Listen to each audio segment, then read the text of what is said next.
ત્યાંથી આગળ જવું છે અને શું ભણવું છે, ફરી એક વખત બીજા કોઈ મેદાનો ભણવા છે. એ મેદાનો કયા છે? એ મેદાનોનું નામ શું છે? તો કે એ મેદાનો છે ભારતના તટીય મેદાનો. કયા મેદાનો છે? ભારતના તટીય મેદાનો. તો ભારતના તટીય મેદાનો ક્યાં ફેલાયેલા છે, કઈ રીતના ફેલાયેલા છે, તમામ નાની મોટી ચર્ચાઓ છે, એ ચર્ચાઓને આપણે અહીંયા આગળ લેવી છે. ચલો, તો ભારતના તટીય મેદાનો વિશે આપણે અધ્યયન કરવું છે અહીંયા. તો ફરી એક વખત આ સ્લાઇડ લઈ તમારી સમક્ષ હાજર થયો છું કે પાર્થને કહો ચડાવે બાણ, હવે યુદ્ધ જ કલ્યાણ. પથદર્શકની તો જરૂર છે. દરેક વ્યક્તિને પોતાના જીવનમાં પથદર્શકની જરૂર છે કે સાચો રસ્તો ચીંધી શકે. પથદર્શક નામનો એક જીપીએસસીનો કોર્સ વેબ સંકુલે લોન્ચ કર્યો છે. આમાં પણ જય હિન્દ કોડનો ઉપયોગ કરી 50% તમે લાભ લઈ શકશો. 15 તારીખ સુધી જ છે. 15 તારીખ સુધી તે અવેલેબલ કરી શકો છો. પછી તમારે પૂરા પૈસા ભરવા પડશે. આમાં ડે વાઇઝ પ્લાનિંગ છે કે ડે 1 છે તો ડે 1 માં 2 વિડીયો ફ્લેશ થશે. 2 વિડીયો તમારે જોઈ લેવાના, પછી ટેસ્ટ દેવાની. બીજો દિવસ છે તો 2 વિડીયો ફ્લેશ થશે, તમારે ટેસ્ટ દેવાની.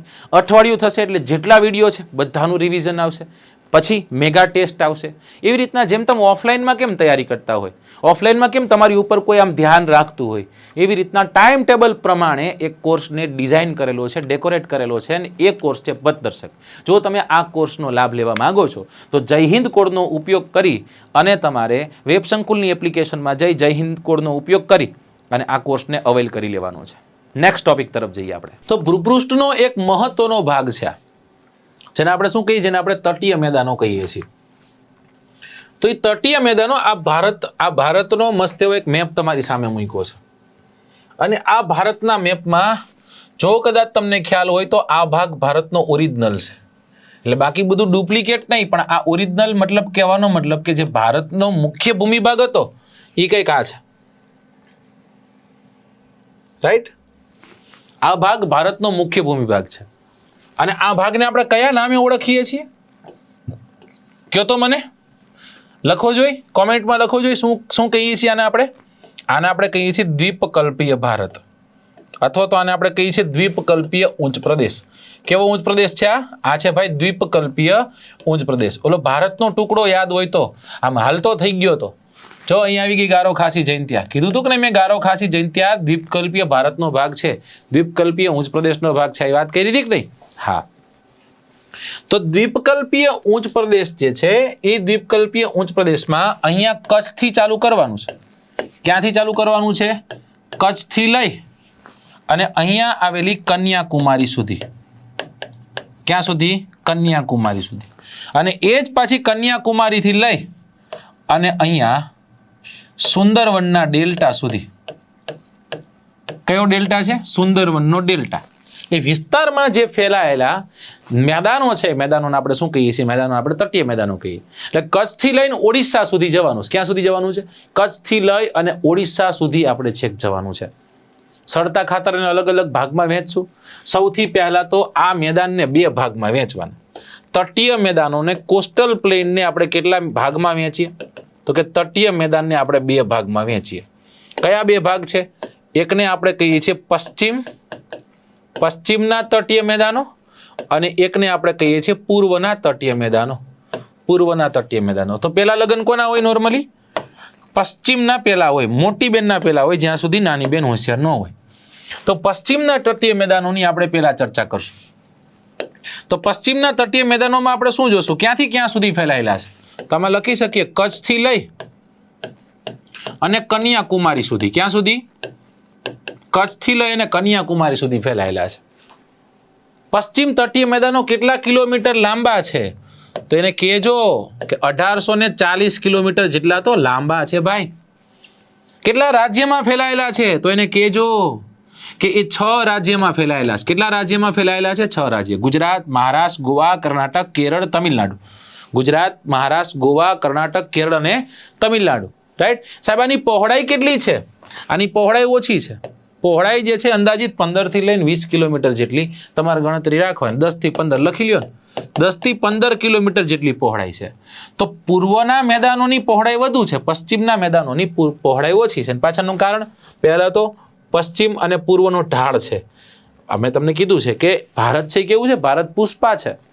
પશ્ચિમથી પૂર્વ તરફ પુષ્પા છે. મતલબ કે ભારતનો ભૂમિભાગ પશ્ચિમથી પૂર્વ તરફ ઝૂકેલો છે. એટલે અહીંયાથી વહેતી જે બધી નદી છે, જો આ રહી,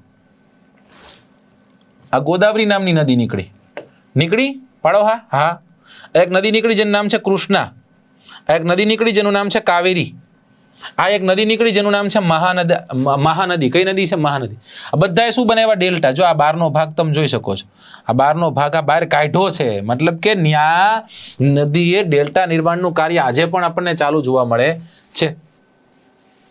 પશ્ચિમ તટીય મેદાન, પૂર્વ તટીય મેદાનની વિશેષતાઓની વાત કરીએ તો પશ્ચિમ તટીય મેદાન છે ને એ વિસ્તાર બંદરો માટે એકદમ પ્રાકૃતિક પરિસ્થિતિ પૂરી પાડે. એટલા જ માટે આ ભાગ છે ને એમાં લખી શકો બંદરો માટે આમ કરી નાખું છે એટલે અનુકૂળતમ ગણજો. પછી તમે એમ તરત કહેવાનો સાહેબ તો પછી બંદર ગણાવો જોઈએ, કયા કયા છે? આમાં જ તમે કંડલા જુઓ, આમાં જ તમે મુંબઈ જુઓ, આમાં જ તમે નાહવા સેવા જુઓ, આમાં જ તમે માર્મગોવા જુઓ, આમાં જ તમે મેંગલોર જુઓ, આમાં જ તમે કોચીન જુઓ. આ બધા લગભગ બધા જ બંદરો કેવા છે? બધા જ બંદરો કુદરતી બંદરો છે. કેવા બંદરો છે? લગભગ કુદરતી બંદરો છે. બીજી વિશેષતા કે પશ્ચિમ તટીય મેદાન પહેલા તો ક્યાં ફેલાયેલા છે એમ પ્રશ્ન પૂછે તો પશ્ચિમ તટીય મેદાનમાં લખવું પડશે પશ્ચિમ ઘાટના પશ્ચિમે અને અરબ સાગરના પૂર્વે. અરબ સાગરના પૂર્વે પશ્ચિમ ઘાટ છે એ પશ્ચિમ ઘાટના પશ્ચિમે, પશ્ચિમ ઘાટના પશ્ચિમે અને અરબ સાગરના પૂર્વમાં. એટલે આ પટ્ટાની વાત થઈ રહી છે અત્યારે. ઓકે સાહેબ, સમજાઈ ગયું? ઓકે, આમાં બીજા કોઈ પોઈન્ટ્સ ને સાહેબ લખવાના હોય? ઘણા બધા લખવા પડશે. અહીંયાથી નીકળતી નદીઓ છે ને લગભગ કોઈ નદીઓ ડેલ્ટા બનાવતી નથી. જ્યારે ડેલ્ટા બનાવતી ન હોય નદી, શું કામ? તો કે પહેલા તો આને વહન વિસ્તાર છે ને ઓછો મળે છે, બરાબર. ઉદ્ભવ પામીને બહુ જલ્દી ખતમ થતી નદી છે, દૂરગામી નદી નથી, બરાબર. આ બહુ જલ્દી નદી ખતમ થઈ જાય છે. અને જ્યાં ખતમ થાય છે ત્યાં દોસ્તો કોઈ જગ્યાએ ડેલ્ટા બનતા નથી. એકદમ સ્પીડથી નદી આવતી હોય અને સીધો એને જો સમુદ્ર મળી જતો હોય તો વ્યવહારે મળી જાય, એને કોઈ તકલીફ જ ન પડે. અને કદાચ એટલા જ માટે અહીંયા ઘણા બધા શું જોવા મળશે? અહીંયા ઘણા બધા નદી પર ધોધ જોવા મળશે. અને એમાં શેરાવતી નામની નદી પર, જેને તમે શરાવતી પણ કહો છો, એના પર આવેલો ગેર સપ્પાનો ધોધ ભારતનો સૌથી મોટો ધોધ છે. કયો ધોધ છે? ગેર સપ્પાનો ધોધ. આટલું યાદ રાખવાનું છે. હવે આ આખો પશ્ચિમ તટીય મેદાન છે એ પશ્ચિમ તટીય મેદાન ભેજવાળી આબોહવા ધરાવે. પૂર્વનું મેદાન નથી ધરાવતું. આની વિશેષતા જે છે ખાસ યાદ રાખજો. ભેજવાળી આબોહવા. તમે તરત કહેશો કે સાહેબ કેમ? જો ભેજવાળી આબોહવા અહીંયા હોય, પણ કમ્પેર ટુ પૂર્વના મેદાનો પશ્ચિમમાં વધુ છે. પ્રેસિપિટેશન પણ અહીંયા વધુ છે, વરસાદ પણ વધુ છે. કારણ કે જ્યારે ભારત પર પહેલો વરસાદ આવે ત્યારે અહીંથી જ ચાલુ થાય. યાદ કરો, પશ્ચિમ ઘાટને ઓળંગીને જે પવનો જાય છે સારા વરસાદ નથી કરી શકતા. એટલે પૂર્વ ઘાટ છે એ એકંદરે શુષ્ક રહેતો જોવા મળે છે. કેવો જોવા મળે છે? એકંદરે શુષ્ક રહેતો જોવા મળે. પશ્ચિમ તટીય મેદાનની બીજી કોઈ વિશેષતા ખરી? હા, 100% લખી શકો કે અહીંયા આપણને બેક વોટર્સ જોવા મળશે. બેક વોટર્સ જોવા મળશે કે નદીનું પાણી જ્યારે સમુદ્રમાં સમાપ્ત થવા જતું હોય, એ પાણી જે છે એ પાણી અને સમુદ્રનું પાણી બંને ભેગું થઈ કોઈ ભૂમિગત અવસ્થામાં રહે છે, કોઈ ભૂમિના વિસ્તારમાં રહે છે. રાઈટ? કેરળ કો ઝીલો કી નગરી કહેતે હૈ. કેરળ આખું રાજ્ય છે ને એમાં સર્વાધિક તમને આ પ્રકારના સરોવરો જોવા મળશે, જેને આપણે પશ્વ જળથી બનતા સરોવરો કહેશું. એવા ઘણા બધા છે. રાઈટ? જેમાં તમે 2 સરોવરો છે એ મુખ્ય છે. વેમ્બનાડ નામનું સરોવર છે. આ વેમ્બનાડ ખાસ યાદ રાખવાનું, સૌથી મોટું સૌથી લાંબુ છે એટલા માટે. અષ્ટાઈમુડી છે એ પણ ત્યાંનું જ છે. આ પશ્ચિમ ઘાટ છે એ પશ્ચિમ ઘાટના પશ્ચિમે આવેલા પશ્ચિમના જે મેદાનો છે એની વિશેષતાઓમાં હજી જો કદાચ આપણે એના ગુણગાન ગાવા હોય તો કઈ રીતના ગુણગાન ગાઈ શકીએ? એના ગુણગાનમાં હજી આપણે વધારો કરી શકીએ એને અલગ અલગ ભાગોમાં વહેંચીને. શું કરીને? અલગ અલગ ભાગોમાં એને આપણે વહેંચીને. ચલો, આ પશ્ચિમ તટીય મેદાન આવ્યું. ક્યાંથી ક્યાં સુધી હતું ભાઈ? તો કે ભાઈ ગુજરાતથી શરૂ કરી અને કેરળ સુધી હતું. હવે આને ફરી એક વખત અલગ અલગ ભાગમાં વહેંચીએ. એમાં પહેલો ભાગ છે ને આપણે કહીએ છીએ કચ્છ કાઠિયાવાડ તટ. કયો તટ છે? કચ્છ કાઠિયાવાડ તટ. મુખ્યત્વે ક્યાંથી શરૂ થાય છે? કચ્છથી શરૂ કરી અને દમણ સુધી ફેલાયેલો છે. ક્યાંથી ક્યાં સુધી ફેલાયેલો છે? કચ્છથી શરૂ કરી અને દમણ સુધી ફેલાયેલો છે. હવે આ કચ્છ કાઠિયાવાડ તટ છે એ કચ્છ કાઠિયાવાડ તટમાં નાના નાના દ્વીપો, ખાડીઓ, નદી નાળાઓ, કાંકરાળ વિસ્તાર, ટેકરીઓ વગેરેનો નોંધપાત્ર ફાળો છે. એની અસર જોવા મળે. આજુબાજુમાં જો કોઈ ભૂપૃષ્ઠીય ભાગ હોય ને એની અસર જે તે બીજા ભૂપૃષ્ઠીય ભાગ પર જોવા મળતી હોય છે. પણ એમ પૂછે કે આ કચ્છ કાઠિયાવાડ તટ નિર્માણ કઈ રીતના થયો છે, તો યાદ રાખજો ખંડીય છાજલીના ઊંચકાવથી. શેનાથી? ખંડીય છાજલીના ઊંચકાવથી. આ કચ્છ કાઠિયાવાડ તટમાં કોઈ ભાગ તમારે ભણવો હોય, સમજવો હોય તો કચ્છનું કંઠીનું મેદાન આનો જ ભાગ છે. જેમાં મુન્દ્રાનું મેદાન, નલિયાનું મેદાન અને માંડવીનું મેદાન ભેગું થાય ત્યારે આપણે એને કહીએ છીએ કેનું મેદાન? કંઠીનું મેદાન કહીએ છીએ. તો કંઠીનું મેદાન અહીંયા આપણને સ્થિત જોવા મળશે. ત્યાંથી આપણે આગળ જઈએ એટલે બીજો ભાગ જેને આપણે કહીએ છીએ કોકણ તટ. પેલો ભાગ કયો હતો? પેલો ભાગ આપણે જોયો કચ્છ કાઠિયાવાડ તટ. આર્યો આ કચ્છ કાઠિયાવાડ તટ ક્યાંથી ક્યાં સુધી હતું ભાઈ? કચ્છથી શરૂ કરી દમણ. અને હવે આ ભાગ ક્યાં છે તો કે દમણથી શરૂ કરી અને ગોવા સુધી છે. દમણથી લઈ અને ગોવા. જો તમારે દમણથી લઈને ગોવા જવું હોય તો મુખ્યત્વે ત્યાં કયું વચ્ચે રાજ્ય આવશે? મહારાષ્ટ્ર રાજ્ય આવશે. તો મુખ્યત્વે કયા રાજ્યમાં ફેલાયેલું છે એવો પ્રશ્ન પૂછે તો મહારાષ્ટ્રમાં ફેલાયેલું છે. કેટલા કિલોમીટર લાંબુ એવો પ્રશ્ન પૂછે તો કહેજો 550 કિલોમીટર. 550, 525, 550 આ ત્રણ ડેટા યાદ રાખવાના છે. યાદ રહી જાય છે. પહોળાઈ એની કેટલી છે? પહોળાઈ એની 30 થી લઈ અને 50 કિલોમીટર. મીટર નથી, આ બધું કિલોમીટરમાં છે. એટલી એની પહોળાઈ છે. કોંકણ તટના નામે આને ઓળખાય. કોંકણી એટલે ગોવામાં બોલાતી એક ભાષા છે. કોંકણી ભાષા ક્યાં બોલાય? ગોવામાં બોલાતી એક ભાષા છે. યાદ રાખજો એના નામ ઉપરથી આનું નામ કોંકણ. યાદ રાખજો એવો પણ પ્રશ્ન પૂછે કદાચ કે ગુજરાતના દક્ષિણ ગુજરાતના ક્ષેત્ર વિસ્તારમાં કયા પ્રકારની આબોહવા જોવા મળે? તો કોંકણી આબોહવા જોવા મળે. કેવી આબોહવા જોવા મળે? કોંકણી. કોંકણને લગતી આબોહવા છે આપણે ત્યાં જોવા મળતી હોય છે. આ વિસ્તારમાં સર્વાધિક ફરવાલાયક જગ્યા તો કે ગોવા છે. ગોવા શેના માટે જાણીતું ભાઈ? તો કે ગોવા છે એના સુંદર બીચો માટે જાણીતું છે. શેના માટે જાણીતું છે? તો કે એના સુંદર બીચો માટે જાણીતું. એ ઘણા બધા સારા સારા બીચો આપણને જોવા મળશે. એમાં સૌથી મહત્વનો જો કોઈ બીચ હોય તો એ કયો બીચ છે? એ બીચ છે નાગવા બીચ. કયો બીચ છે? નાગવા બીચ. રાઈટ. તો આ એક આપણે યાદ રાખવાનું છે. યાદ રહે? સિમ્પલ છે, ઇઝી છે. આ છે સમુદ્ર તટ, ફરવા જેવો, રેતાળ. સાહેબ આ મેદાનો છે, મેદાનોમાં ખેતી નહીં થાય? ખેતી નથી થતી કદાચ તોય તમે એમ કહો પરાયણે કરવી છે તો નાળિયેરની ખેતી થાય અને નાળિયેર થાય. નાળિયેર સિવાય ખાસ નથી થતું. ગોવામાં જાઓ ગોવામાં કાજુ થાય. બસ ત્યાંથી આગળ જઈએ. કોંકણ તટથી આગળ જાવ એટલે આપણને જોવા મળશે કન્નડ તટ. કયો તટ છે? કન્નડ તટ. આ કન્નડ તટ ક્યાંથી ક્યાં સુધી? ગોવા તો થઈ ગયું. આ ગોવાથી લઈને ક્યાં સુધી? ગોવાથી લઈ અને મેંગ્લોર સુધી. આ મેંગ્લોર ક્યાંનું છે ભાઈ? કર્ણાટકનું છે. મુખ્યત્વે ક્યાં ફેલાયેલો છે? તો કે ભાઈ આ કર્ણાટક નામના રાજ્યમાં ફેલાયેલો છે. કર્ણાટક નામના રાજ્યમાં કયો તટ ફેલાયેલો છે? પ્રશ્ન એવો પૂછે તો તમે શું કહેશો? તો તમે કહેશો કે ભાઈ કન્નડ તટ છે. કેટલા કિલોમીટર લાંબુ છે? 525 કિલોમીટર લાંબુ છે. ઉત્તર દક્ષિણમાં કેટલું લાંબુ? 525 કિલોમીટર. અને કદાચ જો તમને પહોળાઈ પૂછી નાખે તો 8 થી લઈને 24 કિલોમીટરની એની પહોળાઈ છે. અહીંયા કેટલી હતી? 30 થી લઈને 50. અહીં કેટલી છે? 8 થી 24. મતલબ કે સાંકડો થતો ગયો છે. આગળ જતા ફરી એક વખત પહોળો થઈ જશે. ચિંતા કરતા નહીં. હવે ખાસ આ વિસ્તારની વિશેષતા શું છે? કન્નડ તટના વિસ્તારમાં ખાસ કરીને કર્ણાટકમાંથી નીકળતી જે નદીઓ છે એ નદીઓ ઊંચેથી પડતી જોવા મળે અને ઘણા બધા ધોધનું નિર્માણ કરે. અને એ ધોધમાં સૌથી મોટો ગેર સપ્પાનો ધોધ, કુંચિકલ નામનો ધોધ, આ બધા જ ધોધ આપણને અહીંયા જોવા મળશે. તો ગેર સપ્પા ખાસ યાદ રાખવાનું છે. અહીંયાથી આપણે યાદ રહે કે નહીં? હા સાહેબ, ગેર સપ્પા એટલે ભારતનો સૌથી ઊંચો અનામ થોય યાદ રહી જાય એવું છે ગેર સપ્પા. ચલો ત્યાંથી આગળ જઈએ. ચોથા નંબરનો ભાગ કચ્છ, કાઠિયાવાડ, કોંકણ, કન્નડ અને હવે એવો મલબાર તટ, જેને માલાબાર તટના નામે પણ ઓળખીએ છીએ. ક્યાંથી ક્યાં સુધી છે ભાઈ? મેંગ્લોરથી શરૂ કરી કોચીન સુધી. કોચીનથી આગળ વયા જાઓ તમે તો ક્યાં સુધી? કન્યાકુમારી સુધી ફેલાયેલું છે. મુખ્યત્વે આ ક્યાં છે? કેરળ નામના રાજ્યમાં છે. કેરળ નામના રાજ્યમાં આ મલબાર તટ પર શું જોવા મળશે? બેકવોટર્સ જોવા મળશે. ઓકે, બેકવોટર જોવા મળશે સાહેબ. ઓકે, કેવા બેકવોટર્સ, કેવા સરોવરો છે? મેં તમને કીધું અષ્ટાઈમૂડી. કેવું? અષ્ટાઈમૂડી. મૂડી મૂડી બધું અહીંયા અન્નાઈ મૂડી યાદ કરો. અષ્ટાઈ મૂડીની સાથે સાથે વેમ્બનાળ, આ બધા આપણને ક્યાં જોવા મળે? બધા આપણને કેરળમાં જોવા મળે છે.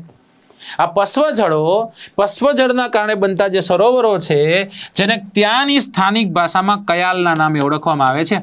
અને આ જ કયાલમાં કેરળના ફેસ્ટિવલ, કેરળના રાજ્ય ફેસ્ટિવલ જેને આપણે ઓણમ કહીએ છીએ, એ ઓણમના ફેસ્ટિવલ દરમિયાન અહીંયા બોટ રેસ થતી હોય. શું થતી હોય છે? બોટ રેસ થતી આપણને જોવા મળે છે. અને એવી એક બોટ રેસ જેનું નામ છે જવાહર નૌકા પ્રતિયોગિતા.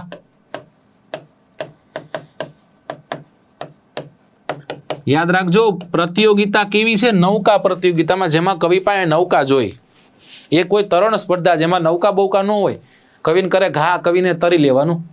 વેરાવળથી લઈને ચોરવાડ સુધી ભારતની સૌથી મોટી તરણ સ્પર્ધા હોય તો નામ છે વીર સાવરકર અખિલ ભારતીય તરણ સ્પર્ધા. કઈ છે? વીર સાવરકર અખિલ ભારતીય તરણ સ્પર્ધા. સાહેબ શેના માટે જાણીતું? આ વિસ્તાર મલબાર તટ, જો ગરમ મસાલા સારા થાય, ગરમ મસાલા સારા થાય. આની સાથે સાથે નાળિયેર તો ફિક્સ જ છે ભાઈ, નાળિયેર તો લેવાનું ને લેવાનું તે. પણ મલબાર તટ છે એના માટે જાણીતો તો કે મલબાર તટ પર ભારતનું સૌ પ્રથમ ચોમાસું બેસે છે. રાઈટ? ક્યારે? તો કે ફર્સ્ટ વીક ઓફ જૂન. જૂન મહિનાના પ્રથમ સપ્તાહમાં જ્યારે ભારત પર ચોમાસાની શરૂઆત થાય ત્યારે મલાબાર તટ પરથી થાય છે. રાઈટ? યાદ રાખવા માટે હું છોકરાને એમ કહું વરસાદ છે તો બધું છે, તો માલામાલ એટલે મલાબાર, માલામાલ એટલે મલાબાર. યાદ રહે કે નહીં સાહેબ? યાદ રહી જાય એવું છે. તો બહુ ઈઝી છે સાહેબ. ચલો, પશ્ચિમ તટીય મેદાનમાં કોંકણની વાત કરી, કન્નડની વાત કરી, મલબારની વાત કરી. હવે જઈએ છીએ પૂર્વ તટીય મેદાન. કયું મેદાન છે? આ મેદાન છે પૂર્વ તટીય મેદાન. પૂર્વ તટીય મેદાનમાં આપણે શું જોશું?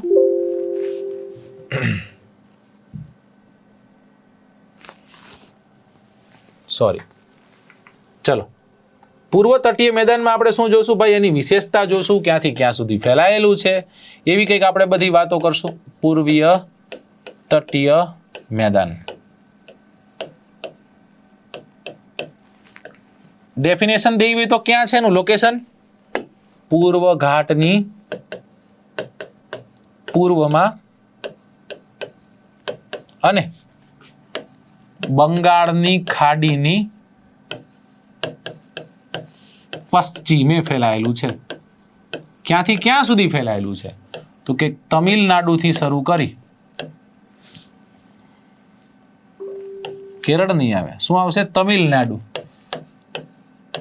તમિલનાડુથી શરૂ કરી અને ઓરિસ્સા સુધી ફેલાયેલું છે. જો મહત્વની વાત એ છે કે આ પૂર્વ તટીય મેદાન છે ને બે ભાગમાં વહેંચવામાં આવે.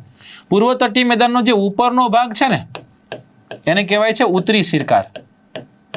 શું કહેવાય છે? ઉત્તરી સિરકાર. જ્યારે દક્ષિણનો ભાગ છે ને એ દક્ષિણના ભાગને આપણે કયા નામે ઓળખીએ છીએ? તો દક્ષિણના ભાગને આપણે ઓળખીએ છીએ કોરોમંડલ.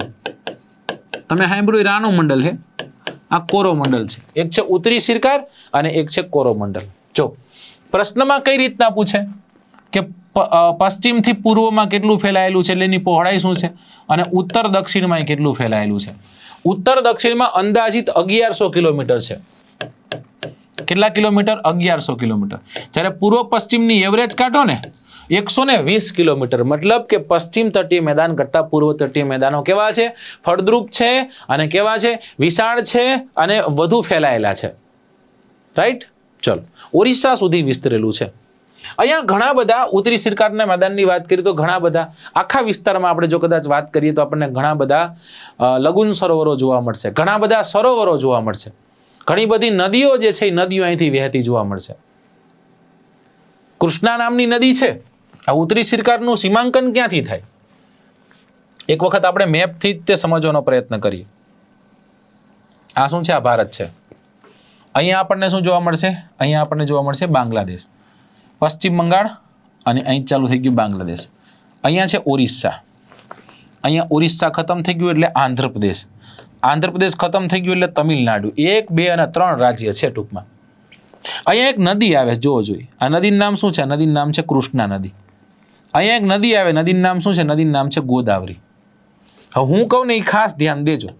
કૃષ્ણા નામની નદીથી દક્ષિણે આ તમિલનાડુના પટ્ટામાં આખું જે ફેલાયેલું છે ને આને આપણે કયા નામે ઓળખીએ છીએ? આને આપણે કહીએ છીએ કોરોમંડલ. અને આની ઉત્તરે આ આખો ભાગ છે જે ઓરિસ્સા સુધી જાય છે, ઓરિસ્સા પતે ત્યાં સુધી જાય છે, એને આપણે કહીએ છીએ ઉત્તરી સિરકાર. ઉત્તરી સિરકાર મુખ્યત્વે ક્યાં ફેલાયેલું છે? આંધ્રપ્રદેશમાં.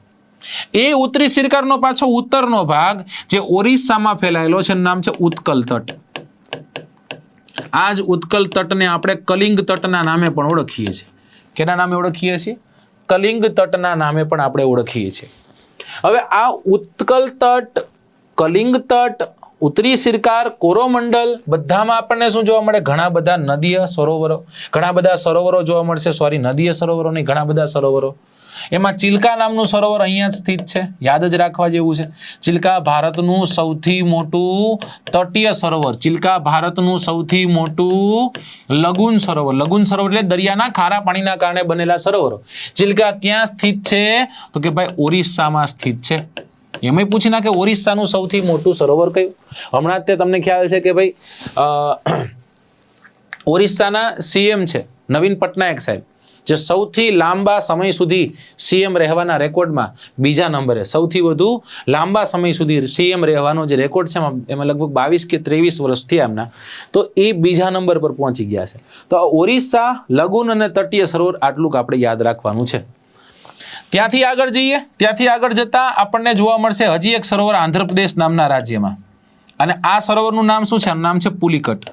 પુલિકટ શું કામ યાદ કરીશું? પુલિકટ જે છે ને, પુલિકટ સરોવર અને એક સાઈડ છે બંગાળની ખાડી, એ બેની વચ્ચે એક નાનકડો એવો ટાપુ છે અને આનું નામ છે શ્રીહરિકોટા.